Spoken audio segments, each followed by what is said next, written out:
산까지야 산까지야 어디로 날아가니 내가 울면 우리 오신다는데. 여러분 안녕하세요. 최연순입니다. 산까치 TV를 시작하고 벌써 1년이라는 시간이 훌쩍 지나갔네요. 처음 시작해서 10개월까지는 매주 한 번씩 올렸던 방송을 이런저런 이유로 때론 2주에 한 번, 어떤 땐 열흘에 올린 적도 있었고요. 지난 하늘의 소리 40회 때는 목회 40년 저희들의 개인적인 이야기였기에 거의 한 달간을 방송했던 것 같습니다. 사실은 지난 2주간도 제가 세계적인 이벤트에 참여하느라 부득이 녹음을 할 수가 없었어요. 오미크론이 가볍다고는 하지만 막상 당하고 보니까 꼭 그렇게 수월한 것만은 아니었어요. 다행히 열은 없었지만 목이 너무 아팠고 기침을 할 때마다 출혈까지 있어서 꼼짝을 못하고 집에서 지냈습니다. 그 사이 파랗게 움이 텄던 저희 집 앞의 개나리도 노랗게 꽃을 피웠고 길에 나가보니 벚꽃과 또 제가 좋아하는 목련도 드문드문 피어 있었어요. 늘 느끼는 것은 우리가 노력도 하지 않고 누리는 것들이 너무 많다는 생각이 드네요. 특별히 사계절 중 이 봄에 더 많이 깨닫게 됩니다. 그래서 오늘은 어떤 노래를 부를까 하다가 그 옛날 제가 20대 시절에 불렀던 노래들 중에 목련꽃이라는 노래가 있었어요. 이 계절하고도 잘 맞을 것 같아서 오늘 올리게 되었는데요. 거의 50여 년 전의 목소리라서 제가 들어도 조금은 낯이 서네요. 늘 시청해 주시고 기도해 주시고 또는 댓글로 격려해 주시는 여러분, 코로나 조심하세요. 이 봄과 함께 우리나라와 우리 국민들 모두에게는 밝고 희망찬 새일이 있을 것입니다.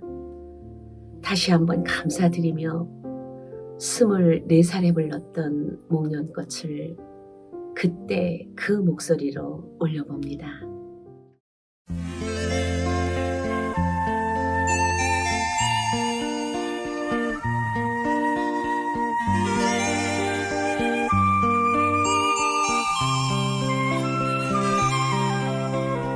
누가 볼까 부끄러워 살짝 숙이고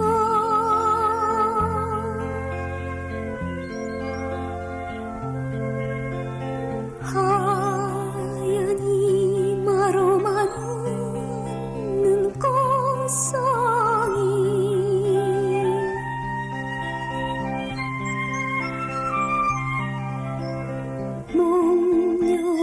목련꽃 필 때면 다시 오마주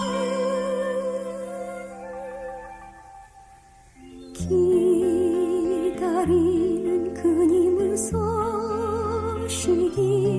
없고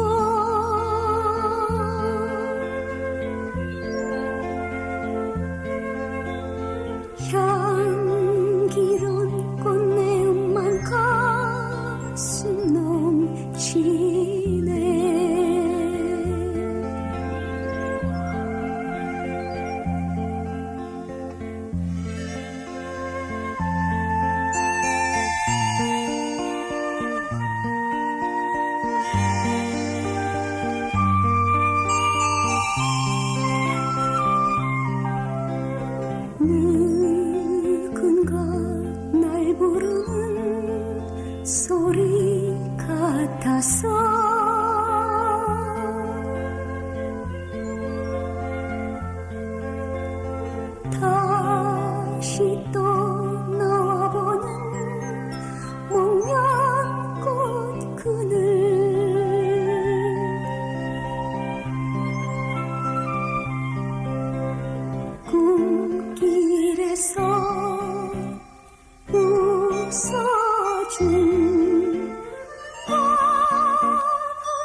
지기 전에 찾아오려나.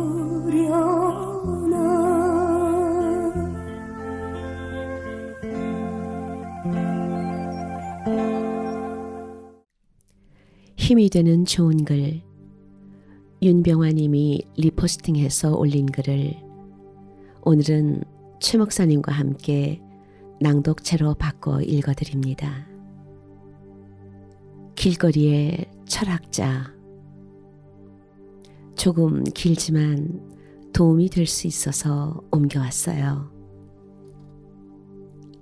어느 동네 버스 정류장에 몇 년째 구두대학병원이란 간판이 붙은 구두 수선집이 있었고, 좁은 공간 안에서 늘 꼽추 아저씨가 열심히 구두를 고치고 있었습니다.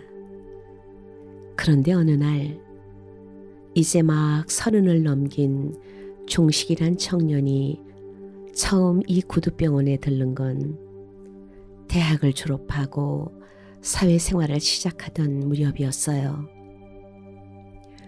그날 저녁 종식이가 한쪽만 달아버린 구두 밑창을 갈기 위해 구두병원에 들어섰는데, 먼저 온 아가씨가 구두를 고치고 있었고, 문을 열고 들어선 종식이가 아저씨에게 말을 했어요.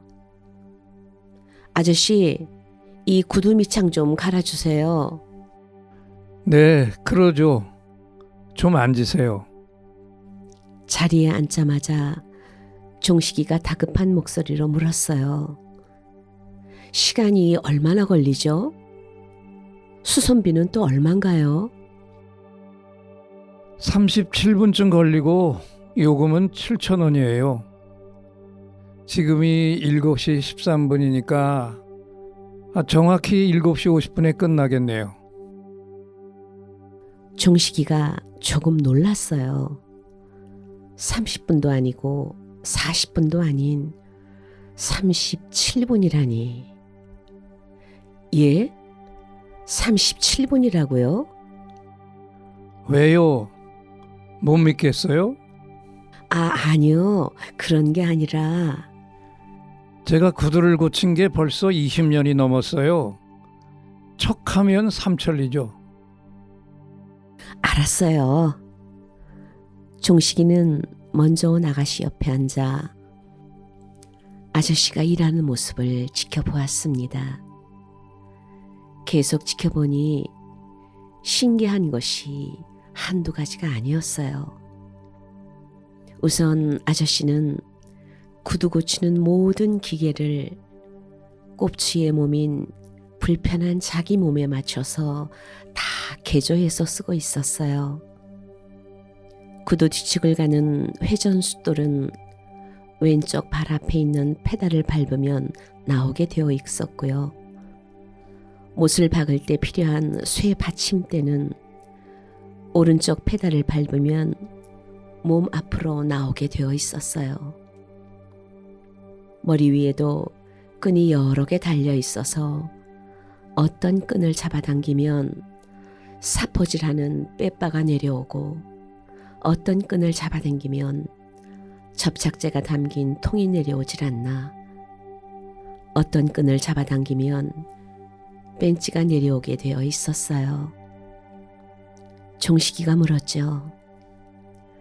아저씨, 어떻게 이런 걸 만들 생각을 다 하셨어요? 일을 하다 보니까 하나씩 아이디어가 생겼죠. 그리고 내 몸에 맞게 연장들을 고치는 게 재미가 있더라고요. 이것도 발명이니까. 남들이 알아주진 않지만 뭐 어디 알아줘야만 맛인가요? 내가 즐겁고 편하면 되는 거죠.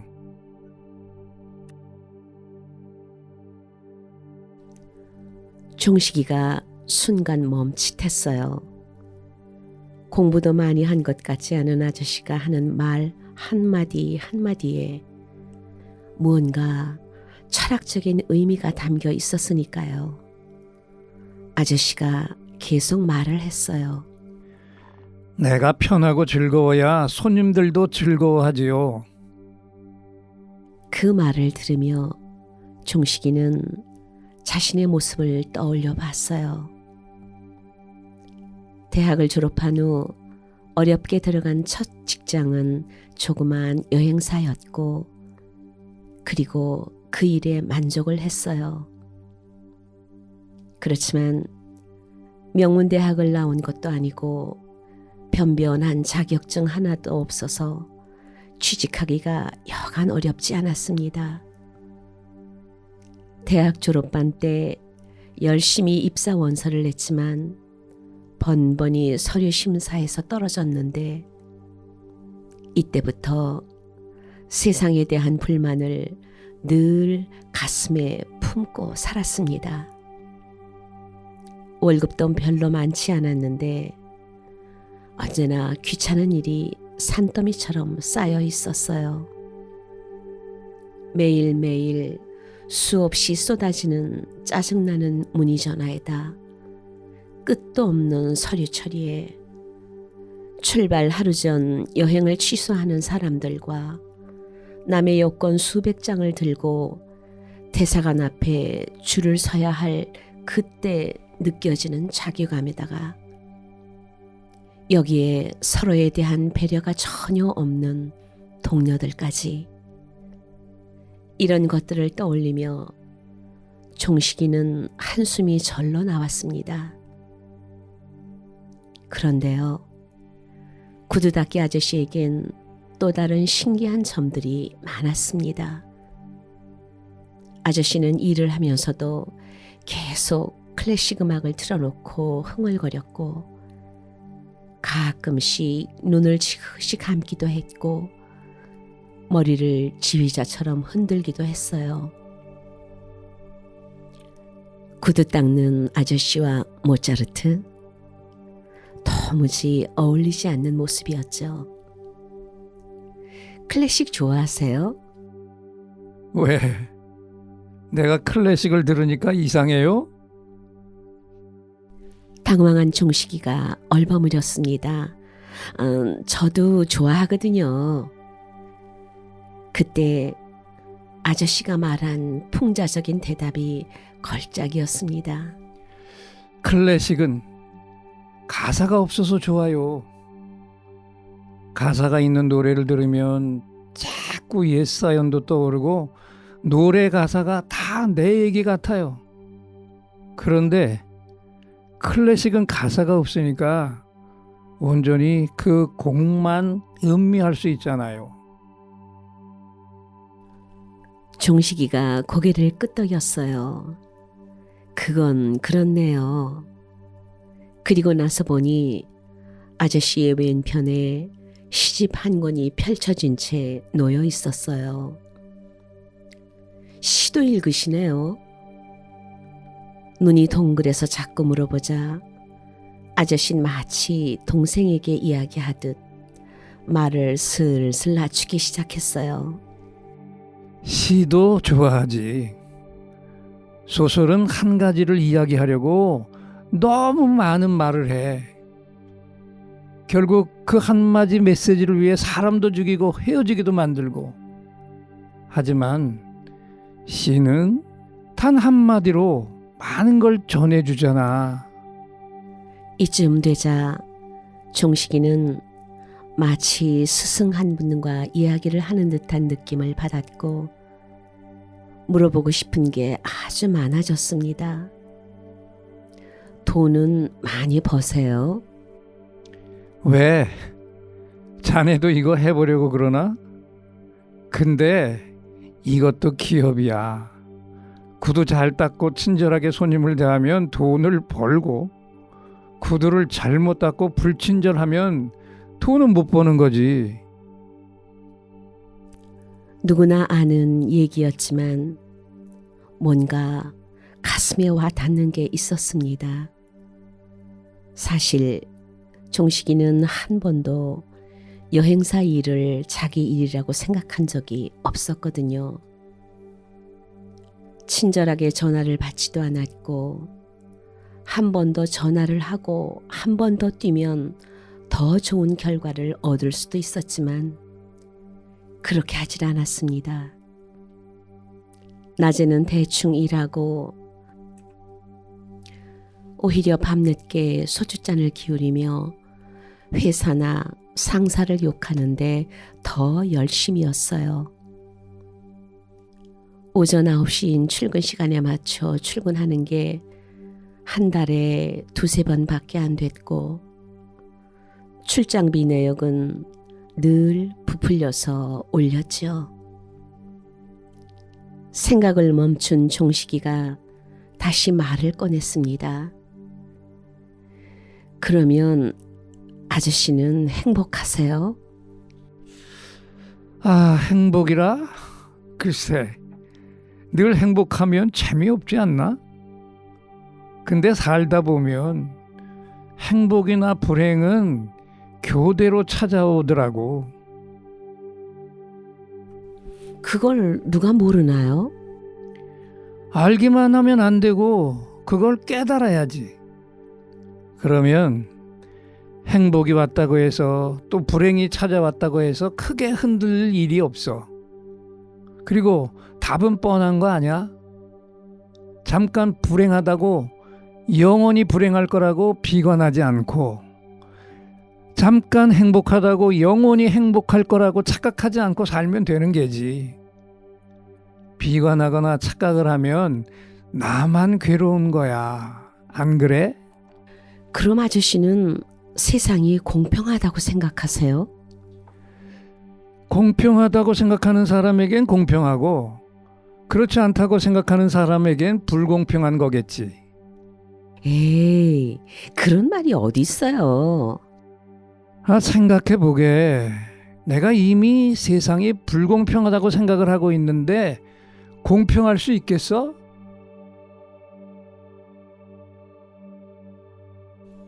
그런데요, 끊임없는 대화를 하면서도 아저씨의 손은 한순간도 쉬지 않았어요.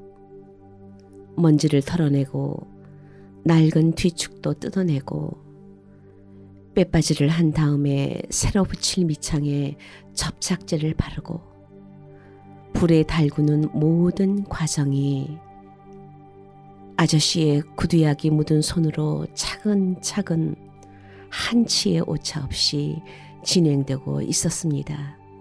근데 자네 직장을 다니고 있나? 네, 작은 여행사에 다니고 있어요. 재미있나? 재밌긴요. 죽지 못해 다니는 거죠. 그럼 죽기 아니면 다니는 거네. 그렇게 되나요? 죽는 것과 바꿀 정도로 선택했으면 열심히 다녀야지. 있는 그 자리에서 열심히 해야 더 큰 물로 가는 거야. 열심히 살지 않는 것도 버릇이 된다네. 버릇이란요? 지금은 열심히 살지 않지만 좋은 직장을 구하거나 내 사업을 시작하면 열심히 할 거라고. 그런데 그게 말처럼 잘 안 돼. 한 곳에서 열심히 살지 않는 사람, 다른 곳에서도 열심히 살지 못하거든. 왜 그런지 알아? 버릇이 들었기 때문이야. 아저씨가 그걸 어떻게 알아요? 이보게, 내가 이 자리에서 구두를 닦은 지 20년이 넘었네. 이 버스 정거장에서 출퇴근하는 사람들은 적어도 1년에 한 번씩은 여긴 오는데 그 사람들을 보면 변화가 느껴지거든. 일이 잘 풀리는 사람과 그렇지 않은 사람이 분명히 구별된단 말이지. 하여튼 전 직장을 옮기고 싶어요. 그래? 그래도 내일 옮기더라도 오늘까진 그런 생각을 하면 안 되네. 생각도 하면 안 되나요? 아, 일부러 할 필요는 없지. 왜요? 다른 사람들이 자네 생각을 모를 것 같지? 사람들은 본능적으로 뭔가 달라지면 금방 눈치를 채거든. 아마 자네 직장 상사들은 자네를 보면서 그럴 거야. 에이, 저놈 곧 그만둘 놈이라고. 그런데 그런 자네한테 중요한 일을 시키겠나? 종식이가 그때 뭔가 깨달은 듯 고개를 끄덕였고 아저씨가 계속 말을 이어나갔습니다. 자네가 지금 직장에서 일하면서 만난 사람들 말이야. 동료든 상사든 거래처 직원이든 고객이든 언젠가는 다 자네의 증인이 될 사람들이야. 무슨 증인이요? 세상은 아주 좁아. 우연이라도 자네에 대한 얘기가 나오면 그 사람들은 자네한테 매긴 점수를 말할 거야. 그게 두렵지 않나? 좀 걱정은 되네요. 그러니까 내일부터는 마음을 좀 고쳐 먹어. 그게 잘 안 돼요. 그럼 이렇게 해봐. 일단 아침에 소풍 가는 것처럼 기분 좋게 일어나서 출근하고 어차피 할 일이잖아. 웃으면서 해봐. 머릿속에 자꾸 쥐꼬리만한 월급이 떠오르지. 얼른 지워버려. 월급쟁이 월급 다 거기서 거기야. 조금 더 받는다고 팔자 고치는 것도 아니거든. 기껏 차이가 나봐야 소형차와 중형차 차이겠지. 무슨 말씀인지 알겠어요. 그리고 그 인상 좀 펴고 다니게. 젊은 사람이. 자, 다 됐어. 이거 받아. 아저씨가 어느새 수선한 구두를 내밀었어요. 순간 종식이가 시계를 올려다 봤는데 시계가 정확히 7시 50분을 가리키고 있었습니다. 꼭 37분이 걸린 셈이었죠. 여러분, 우리들이 사는 세상 주변에 나의 진심을 지켜보는 이웃들이 있는데 그걸 알고 계시나요? 성경은 이렇게 말씀을 했지요. 너희가 여기에 있는 이유를 말해주겠다. 너희는 소금이 되어 이 땅에 하나님의 맛을 드러내라고 여기에 있는 것이다. 그런데 너희가 짠맛을 잃으면 세상 사람들이 어떻게 경건의 맛을 알겠느냐? 너희가 쓸모 없어지면 결국엔 쓰레기통에 버려질 것이다. 너희는 또 빛이 되어 세상에 하나님의 빛을 드러내라고 여기에 있는 것이다. 나는 너희를 단 위에 둘 것인데 너희를 언덕 위에 등불 놓는 단 위에 두었으니 빛을 비추고 너희에게 찾아오는 사람들을 기쁘게 맞아들여라. 후하게 베풀며 살아라. 너희가 다른 사람에게 마음을 열면 그들도 너희에게 자극을 받다가 하나님께, 하늘에 계신 자비로운 아버지께 마음을 열게 될 것이다 라고 말씀을 했어요. 이 오디오북을 듣고 계신 여러분, 이 구두방의 꼽추 할아버지처럼 한 사람 한 사람을 진심으로 섬기니까 한 청년의 인생을 바꿔놓을 수 있었죠. 그 이유는 성령 하나님께서 그 섬김 속에서 역사하시고 섬김 받는 사람들의 마음을 만져주셔서 치유와 회복을 이루어 주시기 때문이죠. 오늘 우리가 할 일은 거창한 일이 아니지요. 그저 내가 만나는 모든 사람들, 어린아이든 청년이든 노인이든 바로 그 사람에게 진심으로 섬기는 일이 아닐까요? 그러면 그 인생을 바꿔놓게 될 것이고 우리의 상급은 저 영원한 나라에 쌓이게 되겠죠. 오늘 하루를 그렇게 사시고 주위 사람들까지도 누리는 행복을 찾아 누려보시길요. 그래서 이제 불 노래는 레니 르블랑의 곡을 올레이션스가 번역한 주님과 같이 내 마음 만지는 분은 없네 부르겠습니다.